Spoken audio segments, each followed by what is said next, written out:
The nerve pain, yeah, I've had like a tight neck issue. I've had like the shoulder pain probably 10 years. Oh, okay. But it seems to progressively get worse and also more frequent. Compression neck injury when I was like 13, and I keep getting injured. Like, I'm usually healthy and I like to go to the gym, and like I haven't been there in 4 months now. The top bone in your neck that your skull sits on is shaped like a cup on both sides.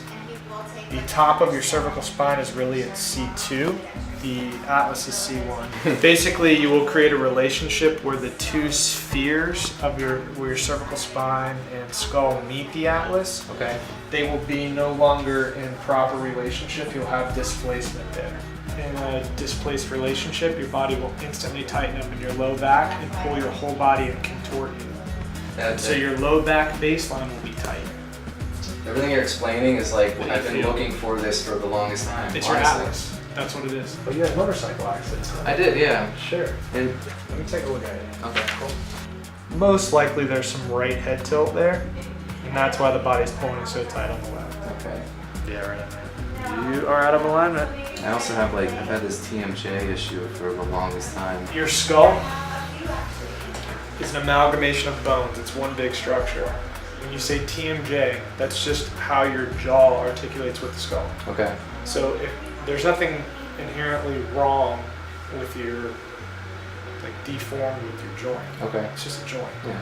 So if the head tilts though, now the relationship that your jaw is going to have with your skull is no longer biomechanically sound. So when you open your mouth, and it's not going to track and slide symmetrically, there's going to be some amount of stretching and compression because it's asymmetric now. Your body, once that's corrected, is going to be doing much better. Everything you've explained is like what I've been looking for the longest time, for like years, and I've known this all, but nobody has been able to explain it to me what's going on. That's awesome. We should be able to get some pictures. Okay.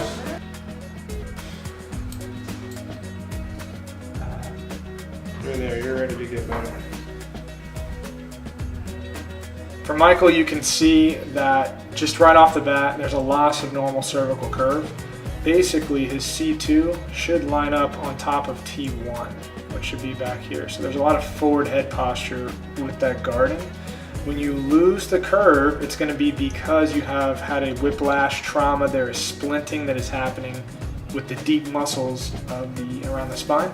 As a result, over time, and it's a case with him, you're going to have a lot of discomfort through here because there's tons of nerves that are running out into your arms and hands and fingers and everything. The discs tend to tighten up and basically lose their normal height. And there's just a ton of pressure, irritation, inflammation that's going to be happening in here. I would not be surprised that he is very uncomfortable a lot of the time.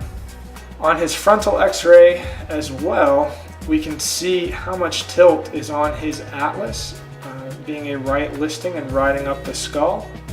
On this image, you'll have a composite of the information that came from the other pictures as well. And this is what we will call a listing. This is how I will adjust you. So this is the information that will be up on the screen while I'm setting you up on the table and influencing your head and neck back to proper position. What I will be doing is influencing that shoulder down, tilting that headpiece to take out that anterior rotation on your atlas. So you will feel the body sort of moving and shifting and adjusting using the table to bring everybody back in alignment. And the last thing that will happen is you'll hear a click from the instrument, and that is what will allow the atlas to finally set in position, and that becomes the new normal versus now where it's out. Yeah, buddy, you got a good release, man. Am I even? Yeah. Yeah. No nerve root in there, buddy. I'm definitely feeling better. How are you feeling better? Yeah, I'm feeling better. I don't have nerve pain anymore. My shoulder's a little tight. Some spots of my arm's a little tight, but like I don't have the nerve pain. You know, I had nerve pain for like months at this point, and just to not, I mean, it was bad, and to not have that pain, it's awesome. Like I'm able to like do normal things. Like I was saying that I could, like I'm actually eating healthy. I'm doing things like you know, I'm kind of back to myself. Where before, like everything was on hold for a little while there. So it's just really nice not to be in pain. for the first time in a long time. So I'm happy about that. You went surfing. And I went surfing, yeah. I went surfing yesterday. That wouldn't have happened, you know. There's no way I could have before.